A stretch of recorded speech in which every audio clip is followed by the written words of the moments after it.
నువ్వేది చేసినా ఆయన వినడు, ఆయనకు నచ్చదు. మనం అంటే ఆయనకి విసుగు పుడుతుంది అనే విషయాన్ని కూడా నేను మీకు జ్ఞాపకం చేస్తున్నాను. దేవునికి స్తోత్రం కలుగును గాక. హల్లెలూయా.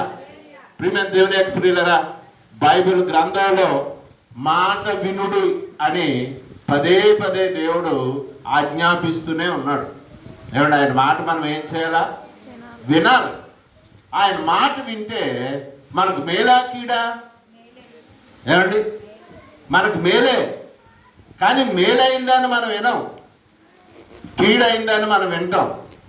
ఇవాళ చాలా మంది యవనస్తులు చెడిపోవడానికి, పాడైపోవడానికి గల కారణం ఏమండి, పుట్టిన మొదలుకొని పెద్దవాళ్ళ వరకు చేసిన తల్లిదండ్రుల మాట వినడం మానేసి మధ్యలో ఫ్రెండ్షిప్ అయిన వారి మాట విని వారి జీవితాలను నాశనం చేసుకుంటున్నారు చాలామంది. ఏమండి, దాని చక్కని ఉదాహరణ మన సహోదరుడు తప్పిపోయిన కుమారుడు. ఏమండి, మన సహోదరుడు తప్పిపోయిన కుమారుడు ఎవరి మాట విన్నాడు? వాడు ఫ్రెండ్స్ మాట విన్నాడా? తండ్రి మాట విన్నాడా? ఫ్రెండ్స్ మాట విని బాగుపడ్డా?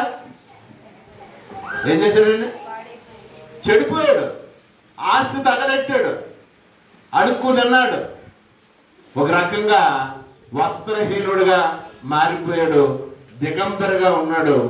ప్రియమైన దేవుని ఎక్కడగా అలాంటి స్థితిలో మళ్ళా తండ్రిని దేవుడిని జ్ఞాపకం చేసుకున్నాడు. అలాంటి స్థితిలో మళ్ళీ తండ్రిని దేవుడిని ఏం చేసుకున్నాడండి? జ్ఞాపకం చేసుకొని పశ్చాత్తాపడ్డాడు.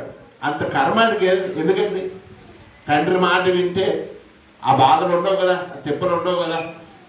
దేవుని యొక్క గమనించండి, దేవుని మాట వినడానికి ఎంతమంది ఆసక్తి గలవారుగా ఉంటారో వారందరికీ దేవుడు మేలే చేస్తాడు, కానీ కీడే మాత్రం చేయడు. నమ్మితే గట్టిగా స్తోత్రం చెబుదాం. హల్లెలూయా, హల్లెలూయా. కొన్నిసార్లు మనం కూడా మాట విన్నట్టుగా ఉంటాం, కానీ కొన్నిసార్లు ఆ మాట వినం, పెడచెవిన పెట్టేవారంగా ఉంటాం.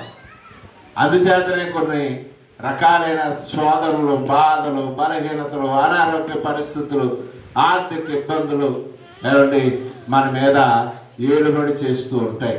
నా ప్రియమైన దేవుని యొక్క సంగమా, మరి ఇది మన నుండి పుట్టింది కాదు, కానీ ఏమండి మన ఆది తల్లి అయిన అవ్వమ్మ ఏదైనా తోటలో దేవుని మాట మీరి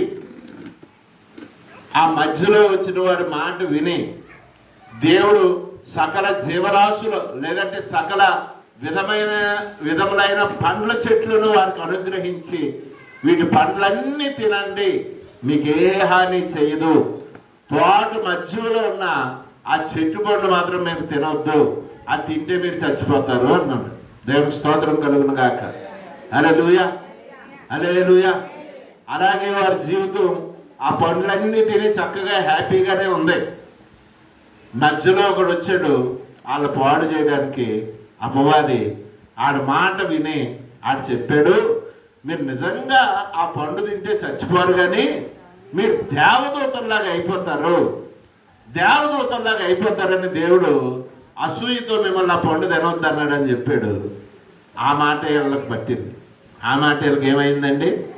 వేదం అయిపోయింది. దేవునికి స్తోత్రం కలుగును గాక. హల్లెలూయా. ఇవాళ మనకి కూడా ఇలాంటి వాళ్ళు చాలా మంది మన జీవితాల్లో కూడా ఏలుబడి చేస్తూ ఉంటారు. దేవుని మార్గంలోంచి మనల్ని తప్పించి, దేవుని నీతిలోంచి మనల్ని తప్పించి, దేవుని యొక్క పిల్లరా దేవుని ఉగ్రతకు మనల్ని బలి చేసేవారు చాలా మంది మన చుట్టూ లేకపోలేదు అనే సత్యాన్ని దేవుని సేవకుడిగా నేను మీకు జ్ఞాపకం చేస్తున్నాను. దేవునికి స్తోత్రం కలుగును గాక. హల్లెలూయా, హల్లెలూయా. అవ్వమ్మ మరి ఆ మంచి చెడుగా తెలుగునిచ్చి పండ్లు తినిన తర్వాత ఏమండి ఆత్మీయ స్థితిలో ఆమె చచ్చిపోయింది. ఆమె చచ్చిపోవడమే కాకుండా తన భర్త అయిన ఆదామును చంపేసింది. ఇవాళ వారి సంతానమైన మనల్ని కూడా చంపేశారు. మనల్ని కూడా ఏం చేశారండి? ఆత్మీయంగా చంపేశారు. వారు కదులు ఏమాత్రం కూడా అనుమానం లేదని దేవుని సేవకుడిగా నేను మీకు మరి జ్ఞాపకం చేస్తా ఉన్నాను. దేవునికి స్తోత్రం కలుగును గాక.